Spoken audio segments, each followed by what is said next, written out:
police officer, I'm compelled to make this video. I've been in law enforcement for 10 years, and I'm speaking to my peers, other fellow officers, people in any kind of law enforcement position.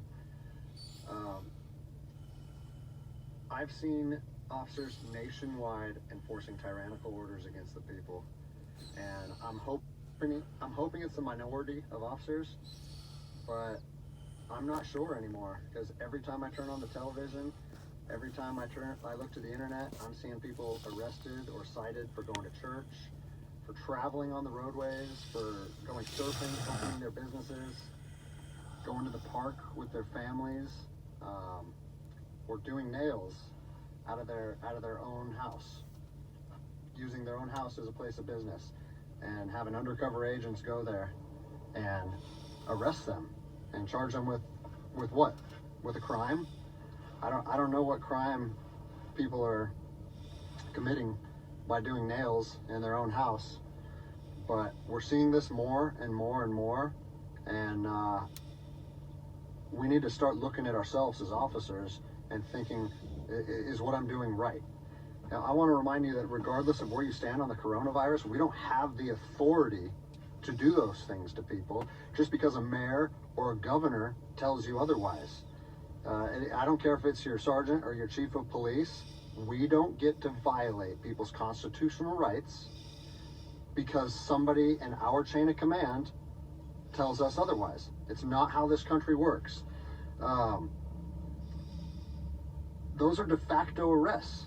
You know, we're violating people's rights and taking money from them, or even worse, arresting them and depriving them of their freedom when they are exercising their constitutional rights. So let's talk about that. The Constitution let's says read something we the right here people, off, not we the government. The Declaration of Independence. All men are created equal. Among these, we have the right to life, liberty, and the pursuit of happiness. That to secure these rights, governments are instituted among men, deriving their power from the consent of the governed, meaning our power and any government official's power is derived from the people. Okay? We don't hold power over our citizens. It's contradictory to everything that our country stands for. And this is what I'm seeing. First Amendment rights. Telling people they can't go to church. Give me liberty or give me death. Telling people they can't protest. Freedom of assembly. Fourth Amendment violations. Illegal traffic stops to check for papers. What are you, the Gestapo? Is this 1930s Nazi Germany? You don't get to stop people unless you have reasonable suspicion or probable cause that they have committed a crime. And I know people that have personally been stopped saying, we want to see papers showing that you're essential. That is not how our job works, okay?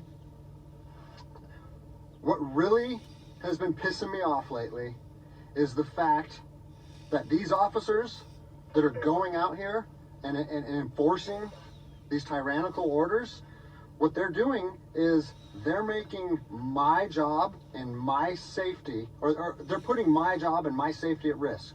Because what you're doing is you're widening the gap between public trust and law enforcement officers. And what that's going to do is it's going to, I mean, look at what's happened to law enforcement in the last 10 years.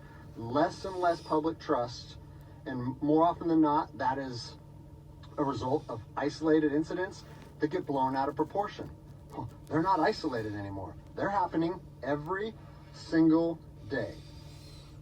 And the thing that I want you guys to realize is that our power that we hold as law enforcement officers is nothing more than a facade. It's a badge and a gun. And people, you don't realize, if you haven't lived in anarchy, if you haven't seen combat, things can be stripped from people in a heartbeat. And that's what I'm afraid of. I'm afraid that these actions are going to wake a sleeping giant, i.e. the American people, okay? They are going to be put in a position where they won't have their rights trampled anymore. And us as law enforcement officers, we'll have our ability to enforce the law stripped from us in about 10 minutes. Okay? I think what is going to happen if this continues is we're going to see bloodshed in the streets. Okay? I don't want to see bloodshed in the streets on either side of this coin. I don't want to see fellow officers get injured or killed, and I certainly don't want to see citizens get injured or killed. And I promise you, most of you out there doing these tyrannical acts against our citizens, you're not ready for combat. You're not mentally or physically ready for combat in the first place. I promise you, you don't want to go through that, and I hope I never have to go through that again. You don't get to just say, well, I'm doing this because I was told to do so, or I'm following orders, or I need to keep this job.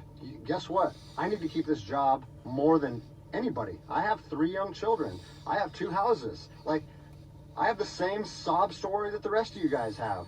But my personal choices and my living arrangements, no matter what they are, don't allow me to trample on people's rights. And I don't understand why that concept is so hard for people to understand. Listen, you need to stand up for what's right. You need to, if you're part of a department or an agency that is asking people or asking their officers or their deputies to impose on people's rights and infringe on their freedoms, you need to step up and say, no, that's not me. That's not what I signed up for, and that's going against my oath. And if that costs you your job, so be it. At least you'll be able to look at yourself in the mirror at night. I've already expressed this to my department. And luckily for me, I come from a department that I feel like you have my to chain build of a command fence shares around my your view, house, but I don't care if what every department citizen you're has to part build a of, or fence what your around their chain of house, command thinks. you don't get give to up your trample guns. You on don't give up people's your liberty. rights. And so, as a special operations veteran, I fought on the streets of Iraq under the U.S. government's guise of freedom. And I'm telling you what, the American people are going to you are going to wake a sleeping giant, and they are going to fight 10 times harder for their freedom on their soil than anything you've ever seen before. And if that's something you're willing to face, then keep trampling on people's rights. But I promise you, the American spirit of defiance is going to rise again, and it's going to be a big problem for our country. Your government So, says you cannot I'll have leave you prayer with in this, something that I schools. learned as an E-nothing in the Army. How much more are you going to let your government No matter take what from you? situation you're put in, if you look When the inside Constitution yourself says and ask yourself one that question, the Constitution, the am I doing the right government thing? governs You ask yourself by the that, consent of you know the the people, by the and no amount of people, money for the or people, no order or not against the people. law or anything should be able to make you go against doing the right thing. So I'm imploring officers to look inside themselves and ask themselves, Because you have the right is to this what I want to be pursue doing life, for my citizens? liberty, and And happiness. I think the answer is clear. That And if we means all you should stand be able up to together, work. Guess what? You shouldn't have It'll to be a stay in your house non-issue. and cry No all day factor. and Because starve. people and law enforcement will be united You like we should should be able to go out and do something. Do something.